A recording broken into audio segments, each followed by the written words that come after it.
Hey, everyone.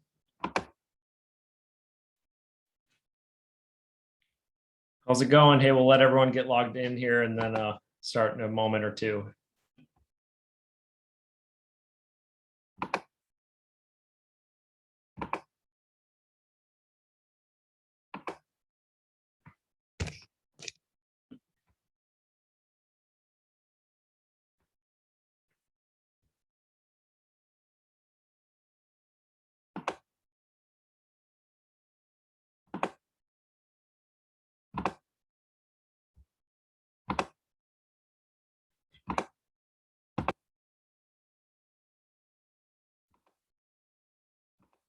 Hey, welcome. We're just waiting for everyone to get logged on and we'll probably start in about 60 seconds.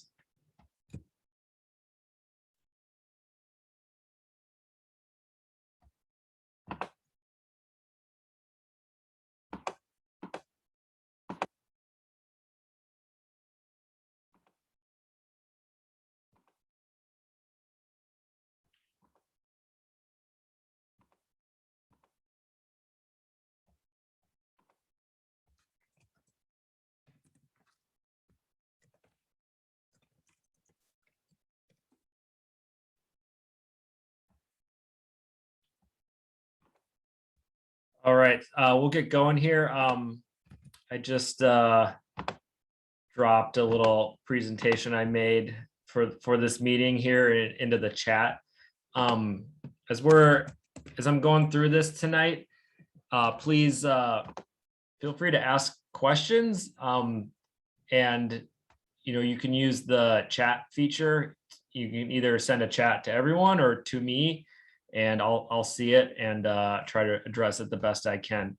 But looks like we got a good size group here, and I'm going to just wait a little longer before starting. But kind of the goal for this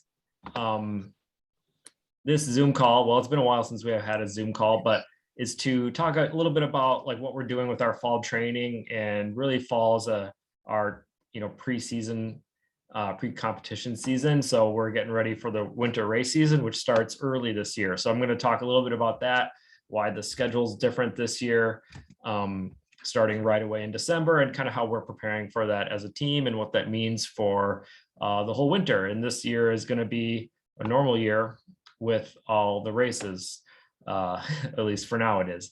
At this point, last year, junior nationals had already been canceled, and the season was looking a lot different. So can you guys see this? Okay, so I'm going to try to keep this to 30-45 minutes or something, but I wanted to start off with this picture. This was a ski cross course we set up a few years ago at Worth, and it was a lot of fun. We had big jumps and some big crowds, and just something that gets me really excited about winter is that we'll be ending this winter season with hosting junior nationals at Theodore Worth, and just some of the fun features we built last year, those rollers, that big drop, like from the tubing hill, the jump won't be in like the actual ski races, but we'll definitely be building jumps.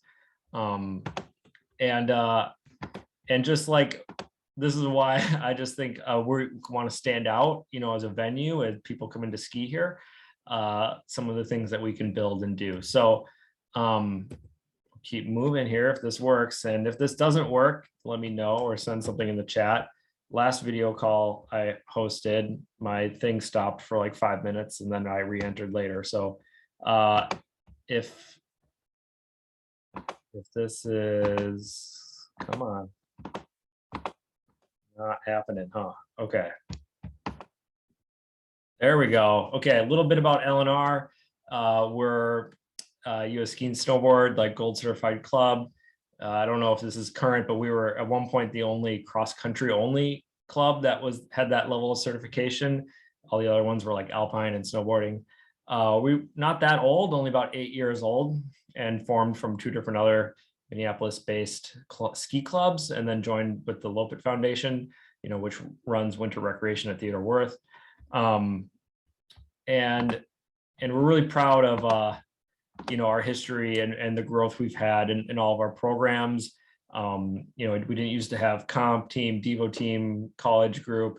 We have lots of different adult groups, and we're a very big club compared to other ski clubs in the country. But I don't know why I have to keep admitting people here, but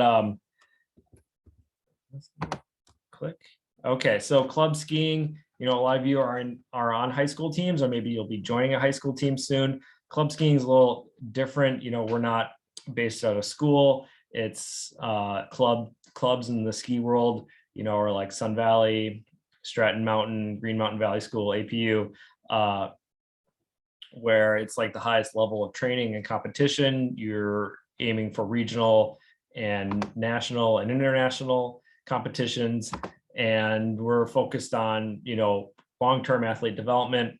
That's why we spend a lot of time in the weight room playing ultimate Frisbee. We're trying to develop athletic movement and strength. And we really take pride in the kids we advance onto college ski teams. And I'll be talking a little bit about college skiing here too. A little bit, we have our pipeline, right? A lot of you maybe started in Trail Kids or started skiing in MYSL, right? Some sort of youth program. And then, we have our development team for younger athletes, LNR comp team for like older athletes, right? Think juniors and seniors in high school. And we have kind of a variety of programming available, right? You can do year round, you can come in for summer, you come to a training camp, 3-day, try to be, offer a variety of participation levels. Then we have the college program. So if you're already in college, we have that summer training group, trains with Team Berkey that Caitlin leads. Now we have a professional ski team with Team Berkey in town. And then once you're done with professional, like high-end racing, we have lots of other adult programs. So Yams, Lemons, Toast, some of our other adult groups. So we have a really cradle to grave pipeline within our program. Okay, this is a little wordy here, but this is like a lot of jargon in the ski world. And we're not even talking about waxing. So a little bit of some names. So this has changed over time, and you'll still hear maybe some people who've been around a long time kind of using some different language, and it's kind of involved. So JNQs would be like your junior national qualifiers, but really they're called CXC Junior Cups. So the Junior Cup is like the regional race series for you, right? Junior athletes. And I mean, U16, U18, U20s, I guess I don't have that defined in here, are Junior Cup. U12s and U14 is the Youth Cup. So there's two different cups, I guess. So youth is U12, U14, Junior Cup, U16, U18, U20. Okay, JNs is then Junior Nationals. Midwest is our junior national team. It used to be bigger, but now it's just Minnesota. So I wish I could rename it, but US Ski Team tells me I can't rename it, but I'm going to try. And that's one of two junior national teams that operate within CXC. The other one being Great Lakes, GLD, Great Lakes Division, is Wisconsin and Michigan. And we both operate under CXC, which is the regional governing body for our sport. Okay, NENSA is another one you hear a lot, New England Ski Association, US Ski and Snowboard, sometimes referred to as USSA. It used to be US Ski and Snowboard Association, but now it's just US Ski and Snowboard. And they're the national governing body, right, of our sport. NRL, national ranking list. So you'll hear like USSA racing or NRL. NRL means it's like a licensed by US Ski and Snowboard race. So you get points, and it's like a licensed race that has to meet certain criteria about course, officials, how results are done. NRL races and US Ski and Snowboard licensed events have certain criteria they need to meet. One last one is CCSA, Central Collegiate Ski Association. That's like the Central Region's college team. So College of St. Scholastica, Michigan Tech University, Northern Michigan University, and UW Wisconsin. Green Bay are like the four. I guess St. Olaf too are the 4-5 teams in the CCSA. Okay, keep rolling with this. Why should I race in the junior cups? Maybe you have your high school races you have some goals in, or you're not sure if you want to participate or not. Really, the junior cup is, the highest level of regional racing for this age group. In New England has their own race circuit. Alaska has their own race circuit. The West has their own regional races. And so for the central region, the CXC Junior Cup is the highest level of races. It's more competitive than the state meet because you have college racers and older skiers in there. And you start developing a points bracket or your points profile, so you end up on the national ranking list. It's how our races are seeded. So mass starts, sprint races, interval starts are seeded based on your points, your NRL points. And when you race in the Junior Cup, most people are doing that to qualify for junior nationals. So junior nationals you must qualify for, and I'll talk a little bit more about that. It's also age group racing. So U16s have their own races, so you have really good freshmen and sophomores in high school skiing who don't really get to shine because they're racing against older kids, right? And so we have, it's all set up based around your age group. Here's this year's schedule. So this upcoming winter looks pretty different than in the past. So it starts off with the first 2 weekends in December. And normally we used to just do 1 weekend in December and 2 in January, but we've switched that to 2 in December now to avoid conflict with high school racing. So, but it's normally like middle of December and around Christmas time or right before Christmas. And this year, as many of you know, is an Olympic year. So 2022 Olympics are in Beijing. And so all the national events are based around Olympic qualifying. So the first 2 weekends are Super Tours, which is the national, professional race series. So all like the teams from Sun Valley and APU, Green Mountain Racing Project, Team Berkey will be racing in these events. So these will be big events happening early in the year. So half of junior national qualifying will happen by December 12th, right? So and then it's a big break, and then towards the end of January at Mount Itasca, which is just outside Grand Rapids, and that'll be a race weekend with CCSA, so with the college teams there. And then the last weekend happens right after the state meet, President's Day weekend at Theodore Wirth. We call that weekend the Mayor's Challenge, and it's our prep event for hosting junior nationals. And that'll be a Sunday, Monday race. So the state meet is Thursday. And then we deliberately did this so that you have another day of rest in between racing. And so Sunday, Monday being President's Day. That's the races. I'm going to talk a little bit more about qualifying here in a moment. Junior Nationals is March 7th through 12th, hosted by the Lopet Foundation, not me. We have a whole events team and organizing committee who are meeting monthly right now. And it's a big operation to put on Junior Nationals. There's 10 teams from around the country, and Canada is coming. So 11 teams when you include Canada. And of the best junior racers, it's about 450 athletes, 100 coaches or so. And it's a great week of racing. And it didn't happen last year. So last year was a COVID year, and we missed a year of development and having these events happen. So, there's a lot of kids here on this call, or parents who didn't go to junior nationals last year, who maybe would have. So we've kind of I feel like we lost, some history there, having that COVID year last year. And so that's why we're kind of scheduling this call now to make sure people are on board and getting ready to race. Because you have to race in the races to qualify. So if you don't race, you don't qualify for anything. A little bit about how these weekends work. Things that we do as our coaching staff and organization is we send a team of coaches, and we're sending out information ahead of time, things about registration, lodging, schedules leading into the weekend. We're there, a day early, and we're attending meetings and skiing the courses, and we host usually Friday afternoon before the races, a course preview. We do a Zoom meeting. And then that's just all the day leading up to it. And then at race day, we're there with a team of coaches and helpers and volunteers, and we're doing full on waxing and race day support.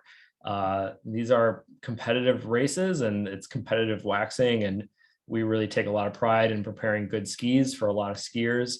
And you've seen the Turbo Bunny shirts. So the Turbo Bunny is one one of our machines. It's a roto fleece, I guess is what you'd call it. So anyway, so we have a machine that we take a lot of pride in, the roto fleece, the Turbo Bunny. And what we don't do is arrange or book travel, lodging, food for skiers and families. Normally families go to these events, or they might, one family might take two, take a family to take a trip with one family, and then they switch and they take the other kid for the next weekend. But there's 3 out of town races and 1 in town. We're just too big. We'd need like 2 coach buses. This takes a little bit of coordination. This is happening during the high school season. So if you're racing on your high school team, we do take a lot of care to planning their schedule around the major high school events. So, that's why we're racing early in December. And then, you can do the winter training trip or winter break trip. There's invitationals and things happening in January. And then you have conference section and state meets happening at the end of January into middle of February. And then that's where we're racing later in February. So we take a lot of care to try to make a schedule that syncs with the high school race circuit, but you're still going to miss a lot of high school skiing, right? You're missing Fridays, Saturdays, practices. You're doing all these extra races. And so you need some special attention to what your schedule and training plan needs to look like. Will be different than the rest of your high school teams that are not participating. So, you need to plan ahead and communicate with your high school coaches that, you're doing these races and it's essentially 2 seasons at the same time, right? Your high school race circuit and this race circuit. And it can work really well together. But it just takes a little care and communication. Most athletes need to race in all the race weekends if they want to qualify. When you sit races out, you open the door for everyone else racing to score more points. So, and there are perils of too much racing. So if you're racing, we have these race weekends, that's 8 races. And then you're racing a full fleet of high school racing. Every high school, I guess, is a little different on their races they're doing, but it just needs to make sense. Okay. You know what I mean? Like not racing like 8 times in 10 days. Okay. That's not a good idea. Okay, we'll keep moving on. And please feel free to ask questions in the chat here. So, okay, postseason teams. I should have just said junior national championships here, but to make the junior national team, if you go to the CXC website, I can drop this in there, but there's a link, CXC Junior Cup, and then there's a link on the qualifying or what the bylaws are, I guess. And qualifying, you count 4 out of 8 races. So, you can drop a race, right? You break a pole, you have a bad race, right? You only count 4, your 4 best ones, but that's for everyone too. So, if you're really good at classic or really good at skate, that's only 4, the races are half and half. So you only have 4 skate races, 4 classic races. There's generally 3 mass starts and 3 sprints, and then 2 interval starts, but I have to look at, I don't know if that's true this year, but so if you're a good sprinter, you only have those 3 races to sprint in.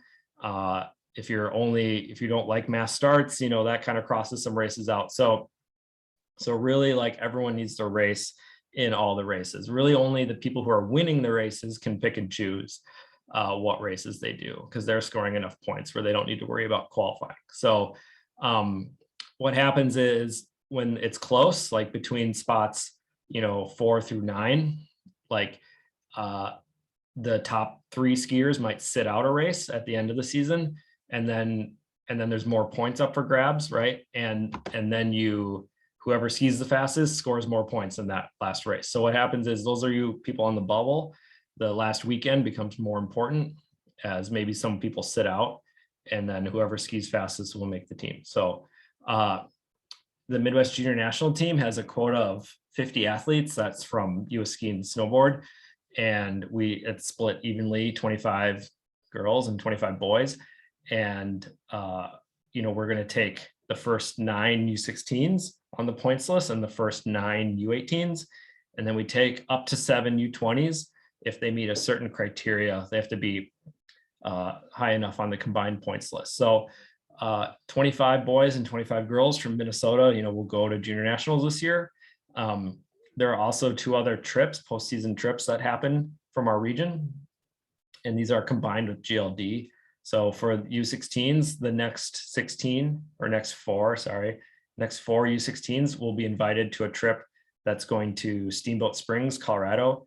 And there'll be 4 from each gender from Midwest and 4 from each gender from Great Lakes. And they'll go on a combined Central Region trip to Colorado to race at a U16 event, a youth event that Rocky Mountain is putting on. And then the same thing for U18s. So the next 4 U18s, both boys and girls, will go on a trip with another set from Great Lakes to go to, I think it's in Maine. And I think the event is called the Nensa High School Championships, but I'm not really sure what that event is real name is, or maybe that's just the common name of it, but they're going to a race in Maine. I know. So there's a number of opportunities where you get to extend your race season and get a new suit and a new jacket and go on a ski trip somewhere. And it's a big deal. So for most parts of the country, going to junior nationals and making these teams is the big deal. Like, they don't have the Minnesota state meet, right? Really only Alaska has a state meet like we do. Everywhere else, there's just mainly club skiing. So we'll talk a little bit. I think I have some stuff on junior nationals. Okay, we can talk about skiing in college. But junior nationals, hosted at Worth this year. It's really exciting to be bringing all the best skiers to our venue, and it's going to be a big week with teams from all over the country. And so we really want to have a good showing. I mean that from an LNR perspective and a Central Region, we want to ski well. Normally we're in the top 5 teams, but we kind of had a rough year in Truckee. So we've been as high as 2nd in the past 10 years. And the only time we ever won junior nationals as a Midwest team was in 1998, I think, when it was held at Giants Ridge, and it was probably like -20. So it's been a long time since Midwest has won junior nationals. And normally we're in the top 5. So, and typically LNR as a big club qualifies between like a third to half of the Midwest team. So we're pretty good. We have a pretty high strike rate at qualifying kids to these teams. Part of it is just that we prepare for these, just that you're on a phone call right now about it makes a big difference. And we prepare kids for these mass starts, sprint races, pack skiing, skiing in Clister, skiing on man-made snow. We're really preparing our athletes to race well here in these formats. Kind of keep going here about skiing in college. So NCAA skiing is a great race series. You get to go to college and continue skiing in cool places. This is a little link to a spreadsheet I made of all the ski teams. NCAA skiing is not like, track and field or cross country running, where every college pretty much has those teams. There's only about 35, 33 NCAA ski programs in the country. So that's a lot of colleges that don't have them. And so it's pretty competitive. It's not like cross country running where, you could run at a D3 cross country running team, pretty easily, right? What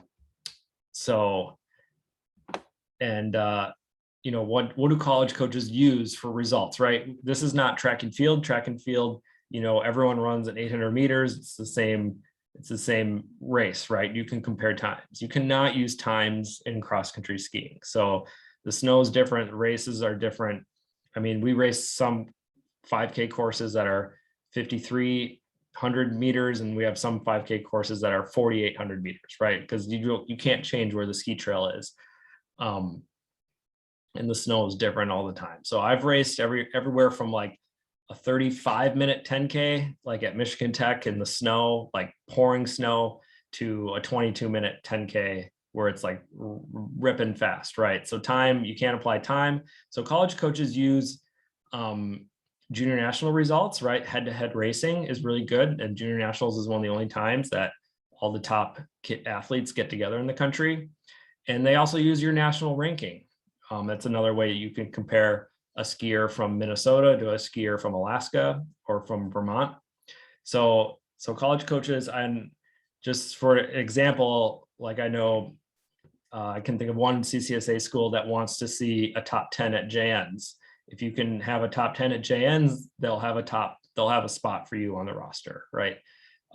Heard from another coach in the East, where they're looking for under 200 point US ski and snowboard ranking. They want to see if you have under 200 points, then that's a good enough level, or they'll have a spot for you. So each team is different on kind of what they're looking for, but they do not or cannot use, Minnesota high school skiing results, because like, how do you compare that to someone from Vermont or someone from Alaska or someone from Norway or Germany?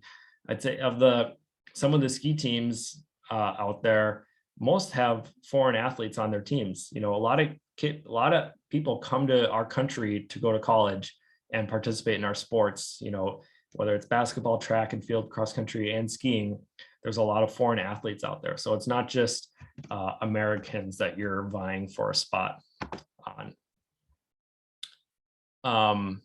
Just had a question here on like quotas, and yeah, it's 9 U16s make the Midwest team and 9 U18s. So the relay used to be 3 athletes, and it was 3 by 3K was the relay at Jan's. It's now, we're going to try for the first time ever a different relay format where it's going to be 4 by 3K, but it's 4. It's a mixed gender. It's going to be 2 boys, 2 girls in the relay for each age group instead of 3 of one age group. But our quota is not changing for now. So yeah, 7 U20s, 9 U18, 9 U16s, and that can change a little bit based on pre-qualification, which I don't really want to get into too much. But college kids have additional ways they can make it to JNs, and that's why we take less spots there. We can share kind of what it looks like to qualify, or what the qualifying looks like. If you go to CXC's website, like it shows, we have a really nice point system that comes up quickly, and I'll probably share that here in a moment. But that's kind of all oh shoot, I have one more slide. Sorry, hold on.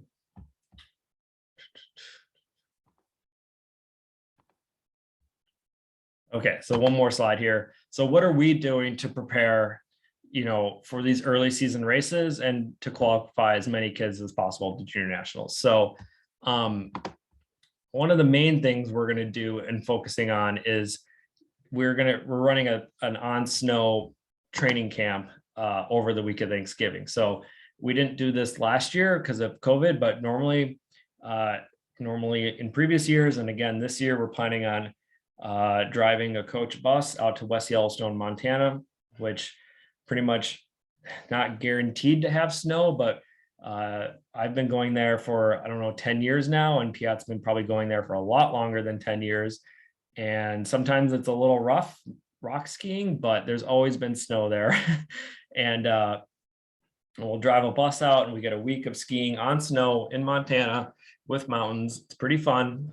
And training at altitude too, which has an additional training bonus. And it'll be a little bit different this year, maybe not as full on intense training camp, a little more pre-competition training camp. So we'll probably tone it down a little bit because we have these 2 race weekends coming up after the camp.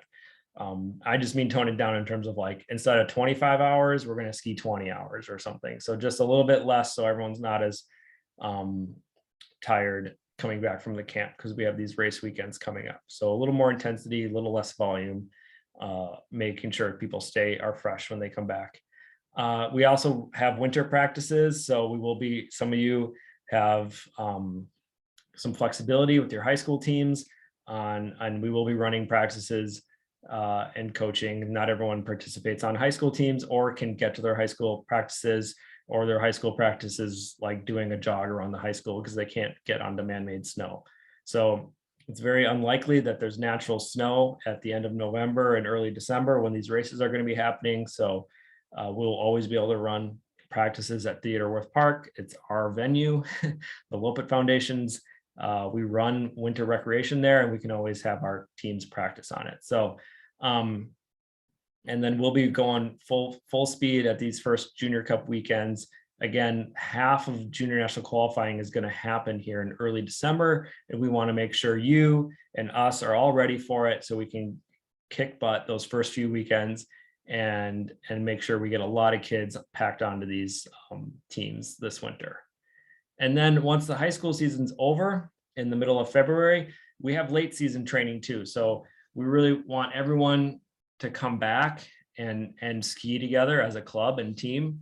There's about 3 weeks in between those last races in February and then the junior national week in March. Those 3 weeks, we really have a great time. It's usually warmer out, it's sunnier out, and we get the whole gang back together for those 3 weeks of training. And some kids will be going to junior nationals. Some kids will be going to the NENSA trip or the U18 trip, and or we might have another race opportunity too. So sometimes we've sent a team up to the Great Bear Chase, which is the last big citizen race in the region.